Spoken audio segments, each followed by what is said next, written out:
චේතනාහම් වික්කවේ කියලා කියන කම්මං වදාම් කියලා. ඒකට මේකේ චේතනාව තමයි වැදගත් වෙන්නේ. චේතනාව තමයි වැදගත්. තුමා හිතනවා නම් මේක හදපත්ලේ මන් දන්නේ කාගේවත් කීමකනේ මගේ හදපත්ලේ දල්දා වහන්සේ මිනිසුන්ට කඩකුණු කරලා ඒ ආශිර්වාදය ලබා ගන්න ප්‍රදර්ශනය කරනවා කියලා.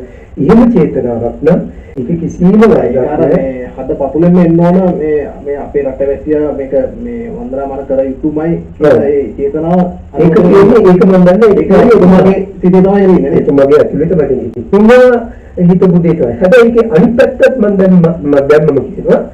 එහෙම චේතනාවක් නැති වැරදි චේතනාවක් අනුව දල්දා වාසී ප්‍රදර්ශනය කරන්න ගියොත් ගෝඨාභයට වෙච්ච දේ අනිත් එක තමයි වර්තමාන නායකත්වයට වෙන්නේ කියන එකත් මම පණිවිඩ දෙනවා.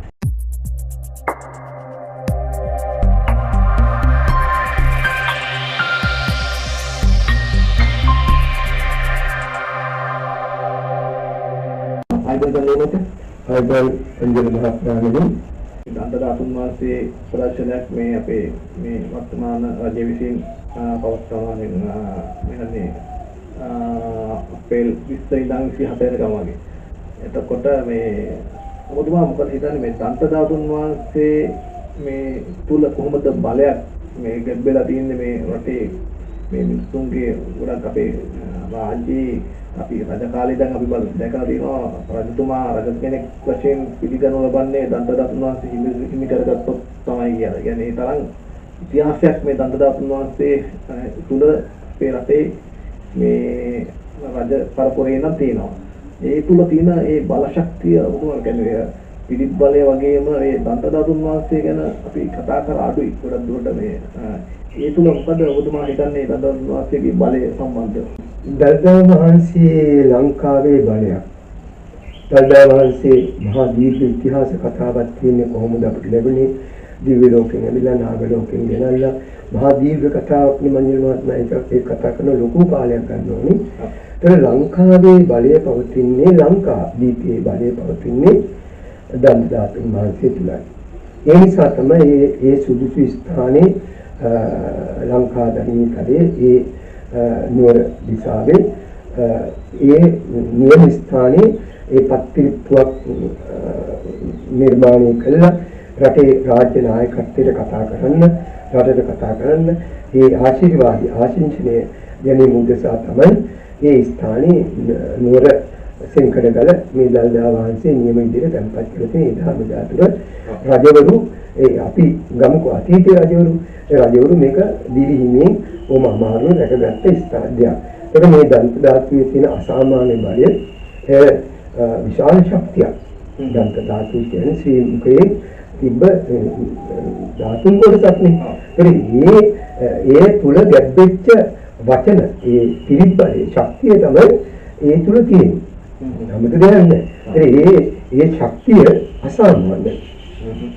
ඒක පිළිත් බලය, බල බලය, බල හිමි බලය, ඥාන ශක්තිය, සත්‍ය ඥාන ශක්තිය බල මේ කියන මහා විශාල බල ශක්තිය මේ දන්ත ධාතුන් වහන්සේ තුල තියෙනවා. ඒ ලංකා ධරණීතරේ මේ දන්ත ධාතුන් වහන්සේ තුලින් මේ ලංකා ධරණීතරේ ආරක්ෂා වෙලා තියෙන එක සත්‍යයි. ඒ නිසා තමයි රජකල ඉඳලා අද වර්තමානයේ දක්වා දල්දා වහන්සේ ඒවා ඒ විදිහට නිශ්චයාකාරව සිද්ධ වෙන්නේ ඒ නිසායි. ඒ නිසා දන්ත ධාතුන් වහන්සේ පැදකුණු කිරීම මහා භාග්‍යයක් කොට තමයි අපේ සිංහලේ එදා සිට අද දක්වා සලකන්නේ. එතකොට මේ දන්ත ධාතුන් වහන්සේ ලෝක සත්‍යයට ලංකා ජාතීන්ට ලෝක සත්‍යයට පැදකුණු කරන්න අවස්ථාවක් ලබා දෙන එක මහා භාග්‍යයක්. හැබැයි මෙන්න මේක මේ චේතනාහම් වික්කවේ කියලා කියන කම්මං වදාම් කියලා. ඒක මේකේ චේතනාව තමයි වැදගත් වෙන්නේ. චේතනාව වැදගත් වෙනවා කියන්නේ දල්දා වහන්සේ රටේ රාජ්‍ය නායකයා කියනවා නම් දල්දා වහන්සේ මිනිස්සුන්ට පැදකුණු කළා.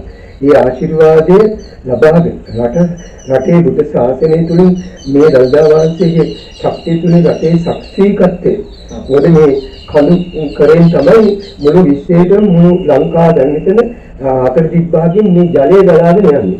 ලංකාවේ සතර දිග්භාගයෙන් බලාගෙන. ඒක නිසා තමයි සෙන්කඩගල පුරවරේ රංගාවාසීන් වහන්සේ ඒ විදිහට තැන්පත් කරලා තියෙන්නේ. එතකොට උඩින් එන ජල ධාරාව තමයි මේ ලංකා දැනුම්තලේ මහ මුහුදට ගලාගෙන යන්නේ. එතකොට රටේ තියෙන මේ මහා දැනන්ත බලයක් ඇති ශක්තිය රටේ රාජ්‍ය නායකයෙක් කියන බලයක්. මම දන්නේ මොන විදිහට හිතා ඉන්නවද කියලා. මේක මේ හැම කෙනාටම රටේ රාජ්‍ය නායකයෙක් වෙන්න බෑනේ. ඉතින් මේ ලංකා ධර්මීයතලේ දැන් මේ දන්දාපනස් සිදු කරන්නේ මේ අවුරුදු 16කට පස්සේ. ඔව් අවුරුදු 16කට පස්සේ හරි වටිනවා. එතකොට මේක චේතනාව මම දන්නේ චේතනාව මොකක්ද කියන්න මම දන්නේ. චේතනාව තමයි වැඩි. තුමා හිතනවා නම් මේක හදපත්ලේ මම දන්නේ කාගේද කීමකනේ මගේ හදපත්ලේ දල්දා වහන්සේ මිනිසුන්ට කඩකුණු කරලා ඒ ආශිර්වාදය ලබා ගන්න ප්‍රදර්ශනය කරනවා කියලා.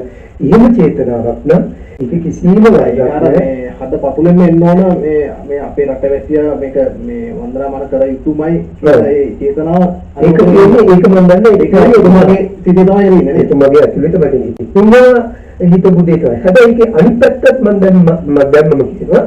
එහෙම චේතනාවක් නැති වැඩි චේතනාවක් අනුව දල්දා වාසී ප්‍රදර්ශනය කරන්න ගියොත් ගෝඨාභයට වෙච්ච දේ අනිත් එක තමයි වර්තමාන නායකත්වයට වෙන්නේ කියන එකත් මම පණිවිඩ දෙනවා. ඔව්. ඒ කියන්නේ මේ චේතනාව වෙනස් වුණොත් ප්‍රතිභාගය වෙනස් නෑ බුදුදහමත් එක සෙල්ලම් කරන්න බෑනේ. ඔව්.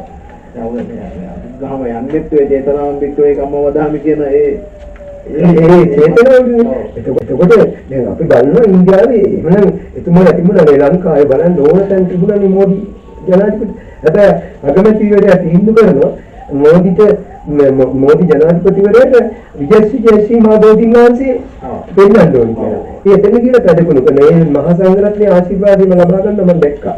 ඉතින් ඒක හරි වැදගත්. දතරත්න වහන්සේ මේ දැන් අවුරුදු 16කට පස්සේ මේ ප්‍රදර්ශනය කරන්නේ මේ ඔබතුමා බුද්ධලික වශයෙන් මේ දතරත්න වහන්සේ මේ පිටපත වන්දනාමාන කළා දිනවද මේ මට අවස්ථාවක් ලැබිලා තියෙනවා මීට ඉස්සෙල්ලා ගාමිණී උපසේන මහත්තයා කියලා රත්නපුරේ කේඩි උපසේන මහත්තයා කියලා එතුමා එකට විකිය මේ අපේ දල්දා බහාරකාරීත්වයේ ඉන්න එතුමන්ට කතා කරලා මේ වර්තමාන 2014 මට අවස්ථාවක් ලැබුණා එතුමා ආ කියන්නේ මේ ආය ධනවත වාසී ප්‍රදර්ශනය කරේ 2009 මට එහෙම නරඹන්න හම්බුනේ මට ඒ ස්ථානයේ ළඟට ගිහිල්ලා වන්දනා කරන්න අවස්ථාවක් ලැබුණා ඒ ගාමිණී උපසේන මහත්තයා හදලා දුන්න නිසා.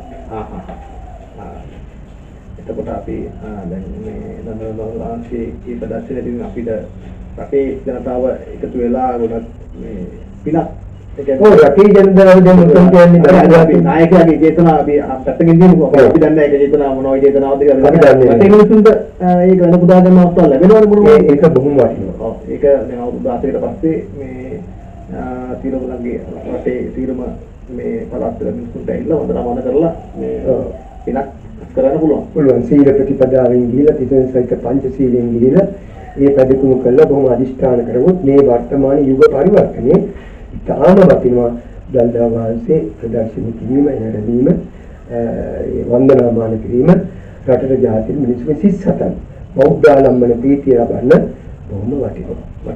දැන් ඊට පෙර දැන් අපි බැලුවොත් ඊට පෙර ඒටී ජනාධිපතිවරු බැලුවොත් මේ ගෝඨාභය රාජපක්ෂට කොට මෛත්‍රීපාල සිරිසේන අනිත් ප්‍රතිසිංහ ඒ අවසාන වශයෙන් මේ සෝගපේච දන්දාවාසී ප්‍රදර්ශනය කළ 2009 මහින්ද රාජපක්ෂ මහත්තයා මේ හිතන්නේ මේ යුද්ධය ජයග්‍රහණය කරාට පස්සේ තමයි එනස් තිරසන්නයි අයිබෝය අගුව අයිබෝය